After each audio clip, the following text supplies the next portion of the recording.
રાજકોટની સ્ટર્લિંગ હોસ્પિટલે સૌરાષ્ટ્ર કચ્છ પ્રદેશમાં તબીબી ક્ષેત્રે એક નવો ઇતિહાસ રચ્યો છે. હોસ્પિટલના ન્યુરો ફિઝિશિયન અને movement disorder specialist doctor Sarika પાટીલના માર્ગદર્શન હેઠળ સૌપ્રથમવાર અત્યાધુનિક ડીબીએસ એટલે કે ડીપ બ્રેઇન સ્ટિમ્યુલેશન સર્જરી સફળતાપૂર્વક હાથ ધરવામાં આવી છે. આ સર્જરી દ્વારા જામનગરના 60 વર્ષીય વૃદ્ધ જેઓ છેલ્લા 11 વર્ષથી પાર્કિન્સનની ગંભીર બીમારીથી પીડાતા હતા તેમને નવજીવન મળ્યું છે. 5 વર્ષથી હલનચલન માટે પરવશ બનેલા આ દર્દી હવે આધુનિક સારવારની મદદથી આત્મનિર્ભર બન્યા છે. પાર્કિન્સનના દર્દીઓ માટે આ આધુનિક ડીબીએસ સર્જરી વરદાનરૂપ સાબિત થાય છે.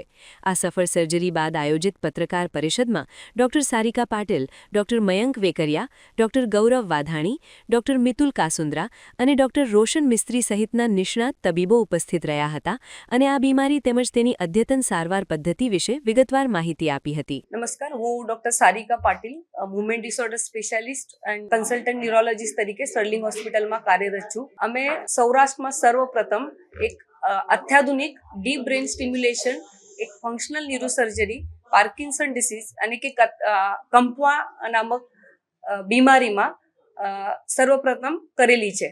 તો આ એક ફંક્શનલ સર્જરી છે જે કંપવાને દર્દી માટે એક વરદાન છે, જેમાં આપણે જે એડવાન્સ પાર્કિન્સનના દર્દી હોય જેને હલનચલનને લીધે જે ચાલી ના શકે યા ફંક્શનલી બીજા ઉપર ડિપેન્ડન્ટ થઈ જાય અને દવા બહુ કામ ના કરે, આવા કેસમાં આવો દર્દીને આપણે સિલેક્ટ કરીને ડીબીએસ સર્જરી કરતા હોય, જેમાં આપણે એક પાતળી તાર જેને કે ઇલેક્ટ્રોડ કહેવાય એ મગજની અંદર કંપવાની કેન્દ્રમાં બેસાડતા હોય અને એ તાર જોડીને એક પેસમેકર એટલે કે બેટરી એ છાતીમાં બેસાડતી હોય. એ બેટરી સતત 24/7 કામ કરે. એમાં એડવાન્સ ટેકનોલોજી હોય છે જે પેશન્ટને જો જકડન આવી ચાલતા ચાલતા અટકી જાય તો એ સેન્સ કરીને કરંટ એડજસ્ટ કરે. એને એઆઈ જેવી ટેકનોલોજી કહેવાય. એક વિશ્વની સૌથી એડવાન્સ ઇમ્પ્લાન્ટ જેને પરસેપ્ટ આરસી બ્રેનસેન્સ ટેકનોલોજી કહેવાય એ આપણે સિલેક્ટ કરીને આ દર્દી માટે કરી છે. એનાથી પેશન્ટની તકલીફ ઓછી થાય, જે ઓફ પીરિયડ ઓછું થાય, હલનચલનમાં સુધારો આવે અને ધીરે ધીરે આ સર્જરીની અસર આવે તો પછી આપણે કંપવાની દવાઈ ઓછી કરીને દવાના રિલેટેડ જે મુશ્કેલી આવતી હોય, જે વધારે ડગવાનું યા માનસિક બદલાવ થવાનું, એમાં એ પેશન્ટને સુધાર આવતું હોય. તો આ અત્યાધુનિક અને એઆઈ ની જમાનામાં આ એડવાન્સ ડીબીએસ સર્જરી એ એક પાર્કિન્સન દર્દી માટે આશાનું નવું કિરણ છે અને આ વર્લ્ડ ટેકનોલોજી આપણે રાજકોટ અને સૌરાષ્ટ્રની વિસ્તારમાં ફર્સ્ટ ટાઈમ આપણે સ્ટર્લિંગ હોસ્પિટલ રાજકોટમાં સફળ રીતે કરી છે. આ સર્જરીમાં ખર્ચો આપણે જે ઇમ્પ્લાન્ટ યુઝ કરતા હોય સર્જરી માટે એના ઉપર ડિપેન્ડ થાય છે.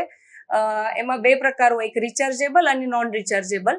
જો નોન રિચાર્જેબલ વાપરો તો ખર્ચો આપણે ઓછો આવે અને જો રિચાર્જેબલ જે એડવાન્સ ટેકનોલોજી આપણે આ કેસમાં યુઝ કરી છે એમાં 20 થી 22-23 લાખ સુધી ખર્ચો આવે છે. હોસ્પિટલાઇઝેશન 3 થી 5 દિવસ રહેતા હોય છે. એ એક અવેક બ્રેન સર્જરી છે અને આમાં ખોપડી ખોલવી ના પડે, નાના હોલ કરીને તાર અંદર મૂકતા હોય છે, એટલે પોસ્ટ ઓફ રિકવરી ઘણી ફાસ્ટ હોય છે. આ સર્જરી પછી પેશન્ટના લક્ષણોમાં સુધાર આવે.